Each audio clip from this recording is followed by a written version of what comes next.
And good day to you. Thanks for tuning in. This is day 38 in our walk through the book of John, or the letter from John. It's chapter 12, verses 20 through 34. And if you like this message and you want to hear more, I'd encourage you to go back to day 1 and start from there. Each lesson is only about 5 minutes long, 10 minutes at the most. Work your way through and learn about the book of John. So let me go ahead and read today, chapter 12, verse 20 through 34. Now among those who went up to worship at the feast were some Greeks. So these came to Philip, who was from Bethsaida in Galilee, and asked him, "Sir, we wish to see Jesus." Philip went and told Andrew. Andrew and Philip went and told Jesus. And Jesus answered them, "The hour has come for the Son of Man to be glorified. Truly, truly, I say to you, unless a grain of wheat falls to the earth and dies, it remains alone. But if it dies, it bears much fruit. Whoever loves his life loses it, and whoever hates his life in this world will keep it for eternal life. If anyone serves me, he must follow me, and where I am, there will be my servant also.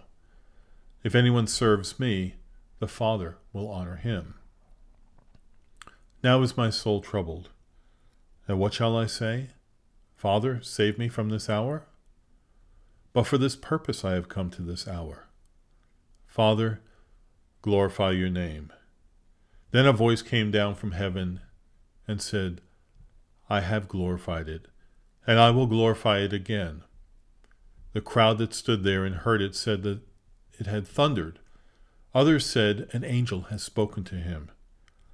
Jesus answered, "This voice has come for your sake, not mine.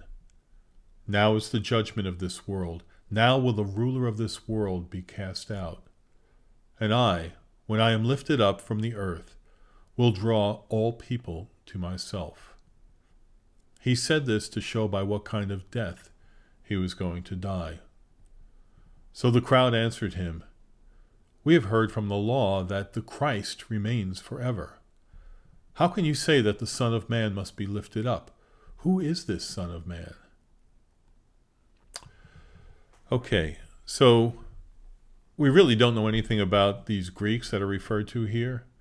They may have a Jewish background. They may be Jewish people who spoke Greek, or they might be Gentiles who believed in the God of the Jews. But in any case, they wanted to speak with Jesus. And just as a reminder, Gentiles are everyone else who's not a Jew.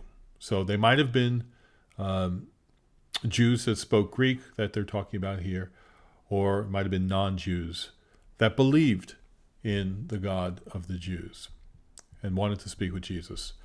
We're not told if Jesus ever spoke to them, but what Jesus does say is incredibly important. He says, "The hour has come that the Son of Man," that's him, "should be glorified." Now, we've heard Jesus speak in terms of an hour 3 times earlier in the Gospel. Chapter 2, chapter 7, chapter 8. We've heard him say his hour had not yet come. But this is the first time that he has said that his hour has come. And saying this, he's not saying something's going to happen in the next 60 minutes. He's saying that we have now entered into a period of time, maybe a few days, maybe a week, that something incredibly significant is going to happen to Jesus. Now, I want to take just a minute to talk about the meaning of glory, because we've heard this term used. Glory, glorify, or glorification. Now, to receive glory is to receive praise and honor. That's what it means. It can also be used to describe absolute beauty or the recognition of magnificent value. In the book of John, Jesus tells us that he does not seek his own glory, but that of his Father. Jesus' message comes from the Father, and Jesus' mission is to speak the things that the Father has told him. In doing so, he wants the people to praise the Father and glorify the Father. But in the process of teaching and doing miracles, Jesus is also glorified. We see it here in John 7:18. chapter 7, verse 18, where he says, "The one who speaks on his own authority seeks his own glory, but the one who seeks the glory of him who sent him," meaning the glory of the Father, "is true, and in him there is no falsehood." In chapter 8, verse 50, he says, "Yet I do not seek my own glory. There is one who seeks it, and he is the judge," meaning, again, the Father.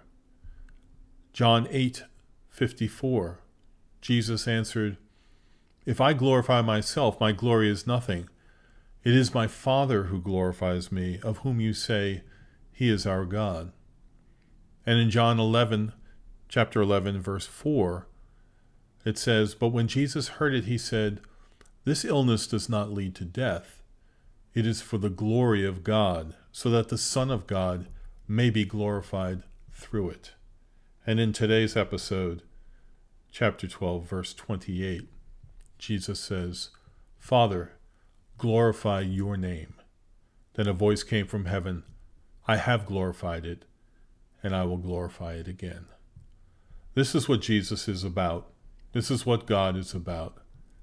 It's about him getting the glory for who he is, the praise, the admiration, the wonder, the honor. All of that is due to the God of the universe. But now Jesus is talking about a time that is here when he will be glorified, honored, and praised and thought of as such great value, a value that deserves worship because he's God. And what is the path to that glory? Death.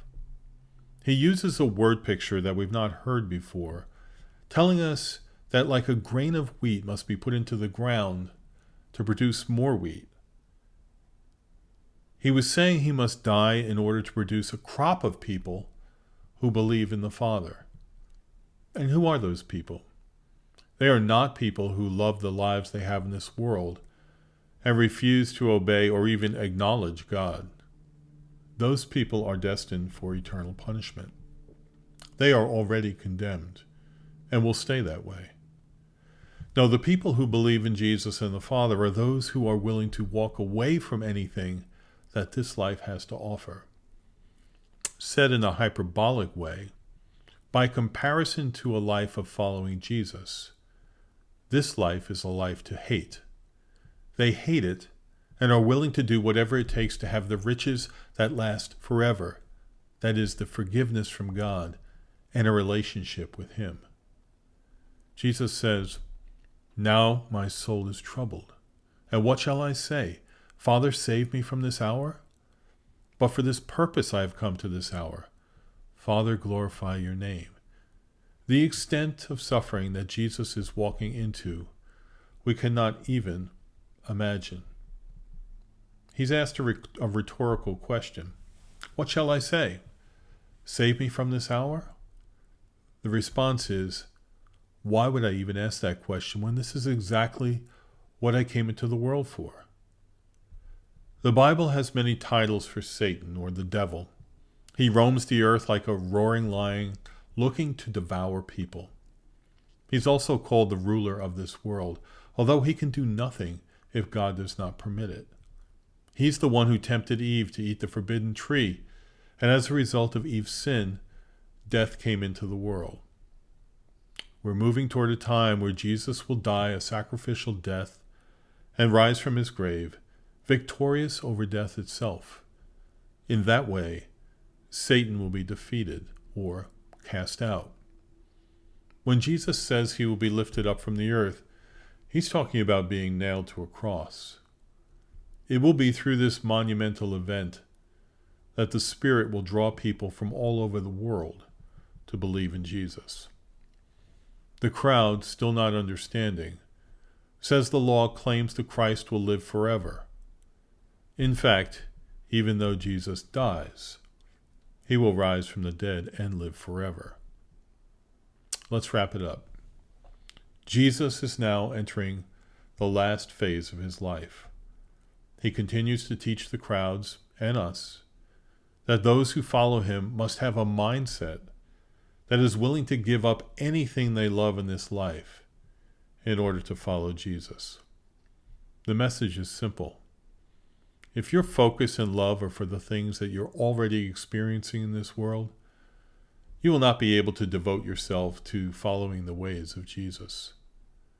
However, if you look at your life and believe that there is nothing there of eternal value, and there is nothing more valuable than following Jesus, you will live forever.